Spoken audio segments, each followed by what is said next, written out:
What is good, guys? It's Rey-Jay back with another video, and in this one I'm going to be talking about the SPY, the Nasdaq, the QQQs, and the futures, break down what the charts are telling us and what you should be watching for the future, and also why I do anticipate some very interesting moves for the markets when it comes to Tesla and Apple and etc. Now, before I break anything down about it, before I get into any more details, I do have to mention a couple of things before starting. Firstly, I'm not a financial planner. Make sure you take none of this as financial advice whatsoever. And also, if you guys can, please smash the like button if you want to see more videos like this. It not only benefits me, it benefits the entire community as a whole. And the last thing is, if you guys can, please check out the Moomoo link down below in the description. If you sign up for Moomoo, the link down below, and deposit $100 into the account, you're guaranteed 5 free stocks with $0 in commissions for trading. Plus, you'll have free level 2 data and many other benefits. It's a limited time offer. The offer ends in just 4 days. Check it out before they run out. With that out of the way, let's get on with the video.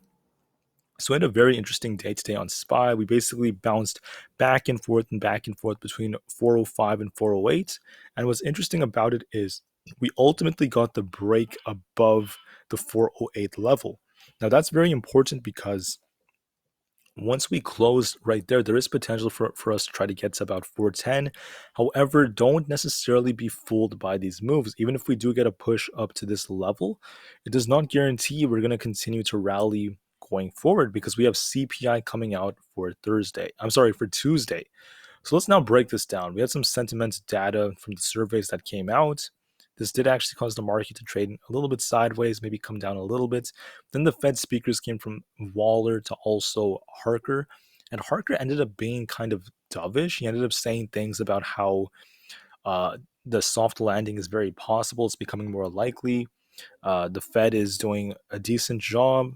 There's inflation is slowing down, and etc. One of the speakers was actually a little bit more on the hawkish side. The other one was actually quite dovish. And they were speaking during very similar time frames. So it was very interesting to witness. And what happened was the market ended up actually getting a nice pump thanks to Harker. Now, tech was underperforming. So there's a big shift in the market. Tech was underperforming, but we did see the S&P 500 manage to still close just somewhat green while QQQ was red. On Monday, we have another Fed speaker. And like I said before, Tuesday, we have CPI. We have year over year, month over month, all coming out with more Fed speakers afterwards. It's going to be a wild, wild day. So now let's break down the charts. What's actually going on right here? Well, even though we are trading a little sideways and we have some potential to push up, I do expect us to just trade back and forth and remain kind of sideways until we get to the later days. On the daily, on SPY, I want to note that we have a crossover on the MACD right here. This could be a very bearish signal. Not guaranteed just yet. We have to see CPI first. But I do expect that if you're a bull, you're going to be watching 410. If you're a bear, this 405 level is very key. Now, I think what's going to happen is we're going to try to break 410, maybe come right back down, and then CPI is going to determine whether this rally continues or whether it ends up breaking down below 405 all the way down to like 400 and etc. Seems a little more likely we end up breaking down because of what the technicals are showing us. AMC stock, let's break this one down. AMC is slowly heading almost exactly where I predicted. This gap fills it down here to $4. We're slowly getting closer and closer with 4 massive red days in a row. We're down almost 9% again today. Crazy stuff. It's likely going to continue to bleed. Neo is trying to hold at $10. She wants to bounce off there, but it's going to be very dependent on data and how the market responds. I think Neo has a gap above.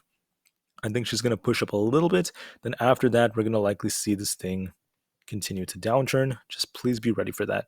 The triple Q is looking pretty okay so far on the daily. We're about to get a crossover on the MACD.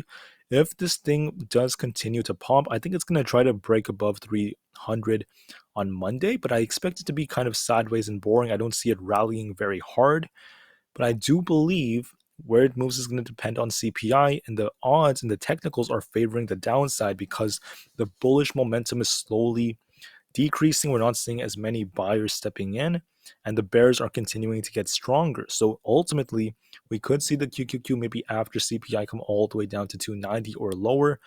For Tesla, what I'm seeing with Tesla is, let me see. Tesla did almost exactly what I predicted, and that was the gap fill. The gap fell all the way back down to this 200 level, and I mentioned she might end up breaking below it, and I thought she would stop at like 195. She ended up going to about 192, so I was very close. And then she got a small bounce off that, closing at 196. Very, very interesting stuff, right? What do I see Tesla doing again? There is a risk of a potential head and shoulders pattern developing. If this is like the left shoulder, this is the head and the right shoulder. Or what she could also do is be forming kind of like a bear flag where she's coming down, gets a small push up, and she's just going to continue with the downturn. That's also very possible. But ultimately, I do think there's a little bit more downside. She's starting to underperform compared to the market. We could see this thing come down to this 190 level, but it's going to be confirmed once we get CPI. So if the market comes down because of CPI, I expect it to come down a little harder. If not, it might bounce very soon and then start to get another continuation to the upside. The VIX, it's breaking out, guys. We have confirmation of the breakout. It did get a rejection off this 22 level, came all the way back down to 20. I do think the VIX is going to continue pushing, and I don't think I'll be surprised if it breaks 22, 23, 25 going into next week, which could be bearish for the stock market. The technicals are telling us that the market looks bearish, by the way.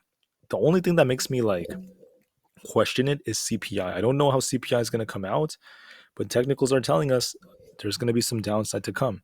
The dollar index, what I was thinking was we would get a pop up and then come a little bit lower and then get a continuation. We did pop up, we came a little bit lower, and it looks like we're just going to continue going. So I think the dollar is going to hit my target of at least 105 very, very soon, which is going to be bearish for the stock market. For Google, she came down pretty hard after the mistake they made involving AI. I think it came down so hard to the point where it's set for a small bounce. We might try to see this thing reclaim $98. Very important level. If it still breaks below 93, the next important level would be 90 flat. But once again, she filled her gap already. She looks like she wants to bounce, so I don't expect it to come down too much harder. Finally, last but not least, let me just quickly talk about Aapl before I conclude this video. I want to make this one a little bit shorter for you guys, just to give you guys a very good and blunt update on the markets. Aapl, to me, looks like she's trying to fight above 150. She's going to likely continue to hold it, maybe try to get a push up to this 152 area.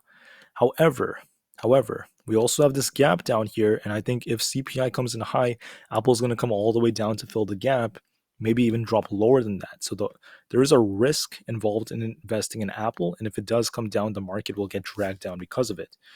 What I'm also seeing is, I believe this is forming a bullish, hold on.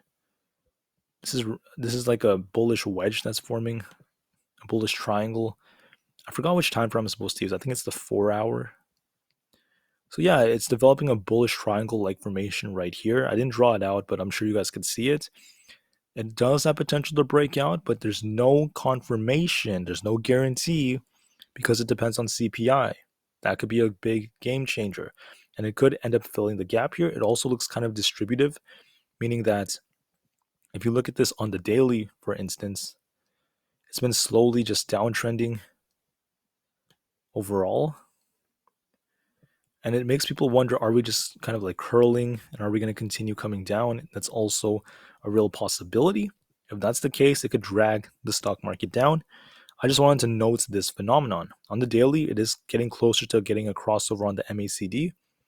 So there's both a bull and bear case. What matters most is CPI. So get ready for CPI. It's next Tuesday, right? Or by next Tuesday, I mean like this coming Tuesday. Be ready. It's just a few days away. It's going to be huge. Thank you all for listening. Enjoy your weekend, and I'll see you guys in the next one. The market to the moon because the long-term future is still incredibly bright, and peace out.